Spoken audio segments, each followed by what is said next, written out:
நம்ம கார்த்திக் வந்துட்டு இப்போ ரொம்பவே கான்ஃபிடென்ட்டோட இருந்துட்டு இருந்தாரு. அதாவது அஞ்சலி வந்து பார்த்தீங்கன்னா, கர்ப்பமா தான் இருக்கா அப்படின்னு சொல்லிட்டு, அத வச்சு வந்து பார்த்தீங்கன்னா, நம்ம இலக்கியா கிட்டயும், கௌதம் கிட்டயும் ரொம்ப கோவத்தோட வந்து சொல்லிட்டு இருந்தாங்க. இன்னைக்கு மட்டும் வந்து பார்த்தீங்கன்னா, இந்த டெஸ்ட் முடியட்டும்.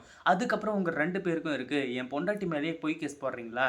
அதுக்கப்புறம் வந்து பார்த்தீங்கன்னா, உங்கள ஜெயில்ல தான் தள்ளப் போறோம் அப்படின்ற மாரி வந்து சொல்லும்போது, இங்க பாரு கார்த்திக், நீ வந்து பார்த்தீங்கன்னா சொல்றது தப்பான ஒரு விஷயம். இந்த டெஸ்ட்லாம் முடிஞ்சதுக்கு அப்புறமா, உன் பொண்டாட்டி தான் தப்பு பண்ணியிருக்கா அப்படின்னு சொல்லிட்டு உனக்கு நல்லாவே தெரிய வரும். அப்படின்ற மாரி வந்து பார்த்தீங்கன்னா சொல்ல ஆரம்பிச்சுறாங்க. அதே மாதிரி அஞ்சலிய கூட்டிட்டு போய் இப்போ டாக்டர் கிட்ட வந்து பார்த்தீங்கன்னா ஒப்படைச்சு, அந்த டாக்டர வச்சு வந்து பார்த்தீங்கன்னா செக் பண்ணும்போது, கடைசில அஞ்சலியோட ரிப்போர்ட்ட வந்து பார்த்தீங்கன்னா அந்த போலீஸ் வந்து கொண்டு வராங்க. அதாவது நம்ம இலக்கியா வெளிய போயிட்டு சொன்னா என்ன நடக்கும்?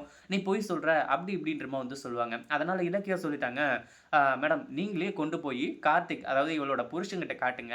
இவளோட லட்சணம் அப்பதான் வந்து பார்த்தீங்கன்னா அவனுக்கு தெரிய வரும்." அப்படின்ற மாரி வந்து சொல்லி, இப்போ நம்ம கார்த்திக் கிட்ட வந்து பார்த்தீங்கன்னா அந்த ரிப்போர்ட்ட குடுக்கறதுக்காக அந்த இவங்களே வந்து பார்த்தீங்கன்னா போக ஆரம்பிச்சுறாங்க. அதுக்கப்புறம் வந்து பார்த்தீங்கன்னா, நம்ம கார்த்திக் கிட்ட கார்த்திக் நீங்க மனச தேத்திக்கிட்டு தான் ஆவணும்.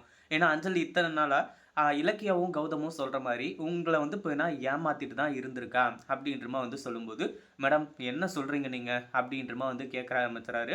உடனே வந்து பார்த்தீங்கன்னா, நம்ம இவங்க போலீஸும் வந்து பார்த்தீங்கன்னா எல்லா உண்மையுமே சொல்றாங்க. டாக்டர்ஸும் வந்து பார்த்தீங்கன்னா, அஞ்சலி இருக்கிற இப்போ வந்து ஸ்டேட்டஸ வந்து பார்த்தீங்கன்னா சொல்றாங்க. கேட்டதும் வந்து கார்த்திக்கு பயங்கரமா அதிர்ச்சியாக போகுது. அதுக்கு முன்னாடி என்னவெல்லாம் நடக்குது அப்படின்னு சொல்லிட்டு பார்க்கறதுக்கு முன்னாடி, இப்ப தான் நம்ம சேனலுக்கு ஃபர்ஸ்ட் டைம் வரீங்க அப்படின்னா, கீழ இருக்க சப்ஸ்கிரைப் பட்டன பிரஸ் பண்ணிக்கோங்க. இப்போ நம்ம கௌதம் வந்துட்டு, அதாவது இலக்கியா கூட வந்து பார்த்தீங்கன்னா, கிளம்பி நேரா வந்து பார்த்தீங்கன்னா ஹாஸ்பிட்டலுக்கு போயிட்டாங்க. கார்த்திக் ஒரு பக்கம் அஞ்சலிய கூட்டிட்டு, நேரா வந்து பார்த்தீங்கன்னா ஹாஸ்பிட்டலுக்கு வந்துட்டாங்க. இதுக்கு நடுவுல நம்ம அதாவது இந்த அஞ்சலி இருந்துட்டு எந்த ஒரு மிகப்பெரிய பிளானும் பண்ணிறவே கூடாது. ஏன்னா, அஞ்சலி கர்ப்பம் சம்மந்தப்பட்ட விஷயம் ரொம்ப நாளா இழுத்துட்டு போகுது. சீக்கிரமா முடிக்கணும் அப்படின்ற ஒரு கட்டாயம். அவளோட வயித்துல குழந்தையே இல்ல அப்படின்ற ஒண்ணையாச்சும் வந்து பார்த்தீங்கன்னா ப்ரூவ் பண்ணணும். ஏன்னா, இந்த அஞ்சலி வந்து பார்த்தீங்கன்னா, இப்போ 2 விஷயத்த வந்து இப்போ வந்து மறைச்சிட்டு இருக்கா. அவளால குழந்தையே பெத்துக்க அதாவது ஒண்ணு வந்து பார்த்தீங்கன்னா, குழந்தை இல்ல அப்படிங்கிறது. இன்னொன்னு அவளால எப்பவுமே கர்ப்பம் ஆகவே முடியாது அப்படிங்கிறது ஒண்ணு. இப்போ டாக்டர் வந்து பார்த்தீங்கன்னா செக் பண்ணிட்டு, அது மட்டும் இல்லாம நம்ம இலக்கியா கண் முன்னாடியே செக் பண்றாங்க. அஞ்சலியோட வயித்துல இருக்க அதாவது அந்த இத வந்து பார்த்தீங்கன்னா ரிமூவ் பண்ணாலே ஈஸியா வந்து பார்த்தீங்கன்னா தெரிஞ்சிரும். அந்த பேட் இருக்கிறது. அத பார்த்தாலே இவங்க எல்லாருமே கண்டுபிடிச்சுருவாங்க. அந்த போலீஸ் என்ன நெனச்சுட்டு இருந்தாங்க அப்படின்னு பார்த்தீங்கன்னா, இலக்கியா தான் தப்பா இருப்பா. ஏன்னா ஒரு கர்ப்பிணி பெண் எப்பவுமே தப்பா சொல்ல மாட்டா. வயிறும் ரொம்ப பெருசா இருக்கு. அப்படின்ற மாரி வந்து சொன்னாங்க.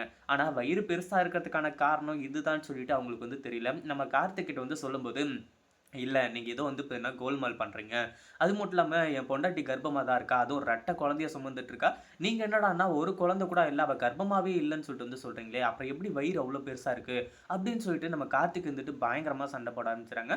இங்க பாரு கார்த்திக், நீ வந்து பார்த்தீங்கன்னா எங்ககிட்ட சண்டை போட்டு ஒண்ணும் பிரயோஜனம் கிடையாது. அங்க கோர்ட் ஆர்டரு, இங்க அரசு டாக்டர் வந்து பார்த்தீங்கன்னா இப்ப வந்து செக் பண்ணி, அஞ்சலி கர்ப்பமா இல்லன்னு சொல்லிட்டு ரிப்போர்ட் குடுத்துருக்காங்க. இதுக்கப்புறம் உன் பொண்டாட்டிய நீ கேட்கிறதும், கேட்காததும், இல்ல நான் வந்து பார்த்தீங்கன்னா அஞ்சலி கர்ப்பமா தான் இருக்கான்னு சொல்லிட்டு வந்து நம்புவேன் அப்படின்னா, இன்னும் வந்து பார்த்தீங்கன்னா ஒரு 5, 6 மாசம் வெயிட் பண்ணு. ஏன்னா இப்ப தான் 3 மாசம் ஆயிருக்கு. இன்னும் ஒரு 5 மாசம், 6 மாசமாச்சும் வந்து பார்த்தீங்கன்னா, நீ வெயிட் பண்ணா தான், அஞ்சலி குழந்தை பொறக்குதா இல்லையான்னு சொல்லிட்டு நீ கண்டுபிடிக்க முடியும். அப்படின்ற மாரி வந்து சொல்லி கேவலமா பேச ஆரம்பிச்சுறாங்க. இத பத்தி நீங்க என்ன நினைக்கிறீங்க? அந்த வீடியோ புடிச்சிருந்தா லைக் பண்ணுங்க, ஷேர் பண்ணுங்க. இப்ப தான் நம்ம சேனலுக்கு ஃபர்ஸ்ட் டைம் வரீங்க அப்படின்னா, சப்ஸ்கிரைப் பண்ணிக்கோங்க.